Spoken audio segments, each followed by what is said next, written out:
नमस्कार दोस्तों, आज फिर से एक डरावनी कहानी लेकर आया हूं जिसे सुनने के बाद आप सबकी रूह कांप उठेगी। तो आइए शुरू करते हैं। कहानी शापित हवेली का रहस्य।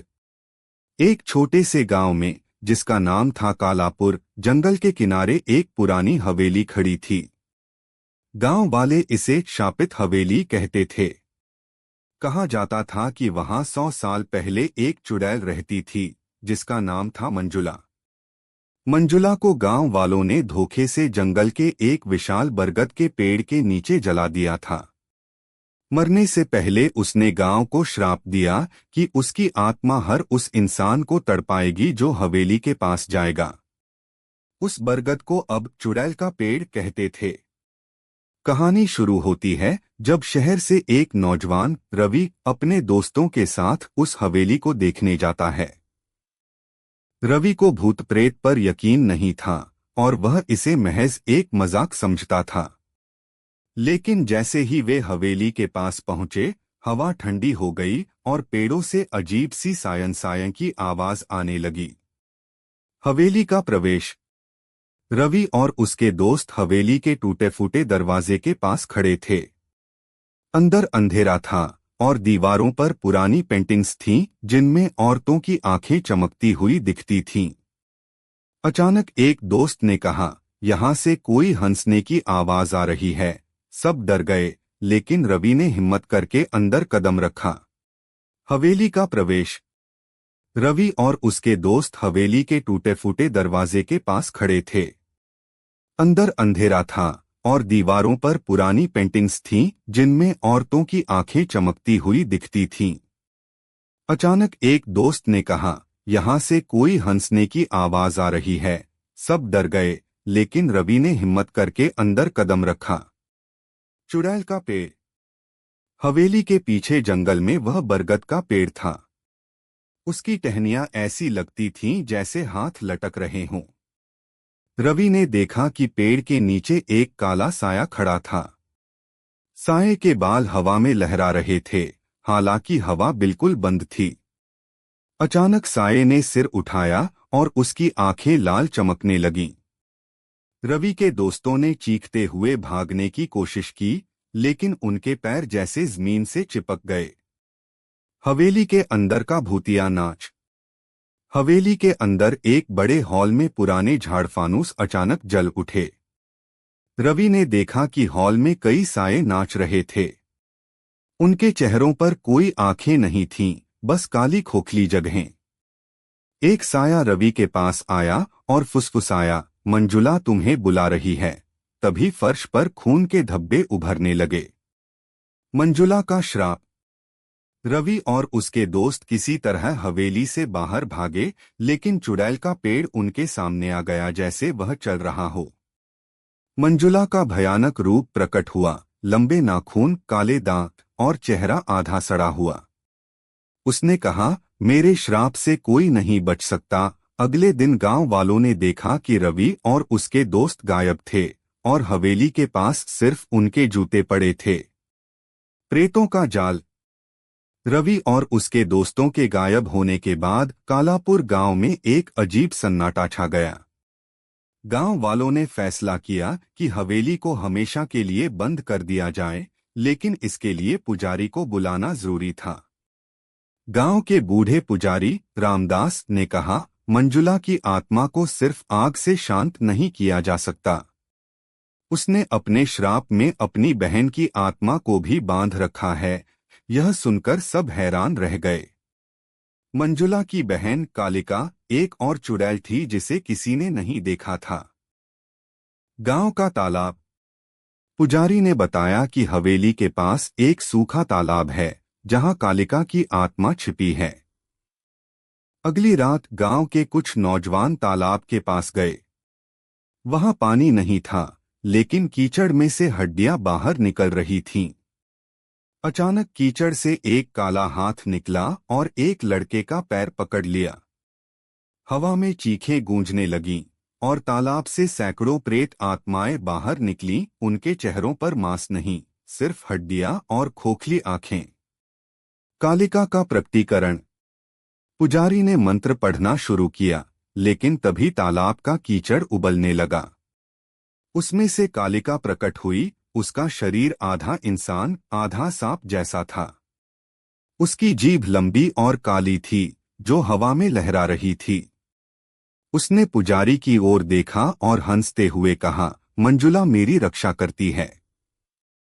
तुम सब मेरे जाल में फंस चुके हो। तभी हवेली की दीवारें हिलने लगीं और उसमें से काले जाले निकलकर गांव की ओर बढ़ने लगे। गांव का विनाश। रात गहराते ही हवेली और तालाब से निकली शक्तियों ने गांव पर हमला कर दिया। घरों की छतों पर काले साए नाचने लगे। बच्चों की चीखें सुनाई दीं और बूढ़े लोग कहने लगे कि यह प्रेतों का जाल है। एक औरत ने देखा कि उसका बेटा हवा में उठ रहा था और उसकी आंखें सफेद हो गई थीं। पुजारी ने आखिरी कोशिश में हवन शुरू किया, लेकिन आग से काला धुआं निकला और उसमें मंजुला का चेहरा बन गया। उसने कहा, यह गांव अब हमारा है। अनंत श्राप। सुबह होने पर गांव खाली था। सिर्फ हवेली और चुड़ैल का पेड़ वैसे ही खड़े थे। पास के गांव वालों ने देखा कि कालापुर की जमीन पर अब काले पत्थर उग आए थे और रात को वहां से चीखें सुनाई देती थीं। कहा जाता है कि मंजुला और कालिका की आत्माएं आज भी वहां फंसे लोगों को अपने जाल में बुलाती हैं। अंधेरे का दरवाजा। कालापुर गांव के विनाश के बाद उसकी कहानी दूर दूर तक फैल गई।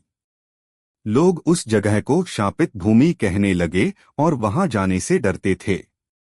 लेकिन कुछ साल बाद एक नया किरदार सामने आया, एक तांत्रिक जिसका नाम था बाबा कालभैरव। वह मंजुला और कालिका की शक्तियों को अपने वश में करना चाहता था। बाबा को पता था कि हवेली के नीचे एक गुप्त तहखाना है, जिसे अंधेरे का दरवाजा कहते हैं। उसका मानना था कि वहां से इन चुड़ैलों की शक्ति का स्रोत निकलता है। तांत्रिक की यात्रा।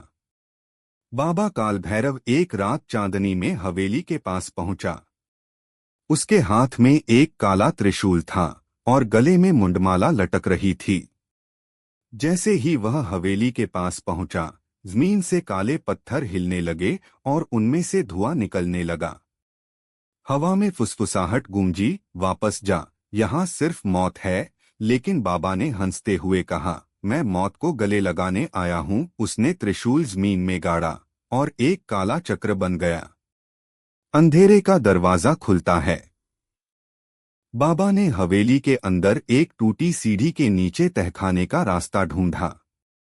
वहां एक पत्थर का दरवाजा था, जिस पर प्राचीन मंत्र खुदे थे। जैसे ही उसने मंत्र पढ़ा, दरवाजा हिलने लगा और खुल गया। अंदर से ठंडी हवा के साथ साथ सैकड़ों आत्माओं की चीखें निकलीं। दीवारों पर खून से लिखा था, यहाँ समय रुक जाता है। बाबा ने देखा कि तहखाने में एक काला दर्पण था, जिसमें उसका चेहरा नहीं बल्कि मंजुला और कालिका की हंसी दिख रही थी। आत्माओं का विद्रोह। बाबा ने दर्पण को तोड़ने की कोशिश की, लेकिन जैसे ही उसने त्रिशूल उठाया, दर्पण से काले साए बाहर निकले। ये साए उन लोगों की आत्माएं थीं जो मंजुला और कालिका के श्राप में फंस गए थे।